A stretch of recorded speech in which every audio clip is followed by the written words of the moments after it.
साथीहरु पुरानो प्रमको जवाब र अहिले प्रमको जवाब ल्याएको छु फरक छुट्याउनु होला अनि कमेन्ट गर्नु होला है साथीहरु। एउटा कुरा म तपाईलाई सोध्न चाहन्छु। प्रकाश गरेको छ रेड अलर्ट भनेर हो। अच्छा। तर कहाँ पहिरो जान्छ त भनेको थिएन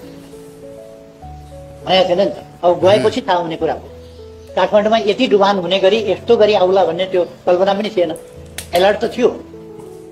यस्तो कुराहरूलाई चाहिँ हामीले वस्तुपरक ढंगले नै धन्यवाद छ साथीहरु। हामी बाढी पहिरो डुबान र कटानको उच्च जोखिममा छौं र जोखिमको परिस्थिति बढ्ने क्रममा छ। हाल नदी नालाहरूको बहाव उच्च सतर्कताको तहमा छ र निरन्तर वर्षाका कारण खतराको तहमा जान सक्ने सम्भावना अधिक छ। म सबै नागरिकहरूलाई आश्वस्त पार्न चाहन्छु कि सरकारी निकायहरू उद्धार र राहतका लागि प्रतिकूल प्राकृतिक परिस्थितिका बावजुद उच्च मनोबलका साथ पूर्ण तयारीको अवस्थामा छन्। यस बखत नेपाल प्रहरी, सशस्त्र प्रहरी, नेपाली सेना, प्रशासन, स्वास्थ्य कर्मी, अन्य सेवादायी निकायहरू 24 घण्टा तयार अवस्थामा रहेका छन्। तपाई यसमा एक्लो हुनुहुन्न। राज्यका सम्पूर्ण स्रोतहरू आज तपाईहरुसँग छन्। हामी यो जोखिमलाई मिलेर पार गर्नेछौं। धन्यवाद।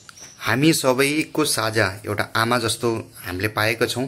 3 करोड जनताले सोचेको काम पूरा गर्दिनु होला भन्दै जय नेपाल।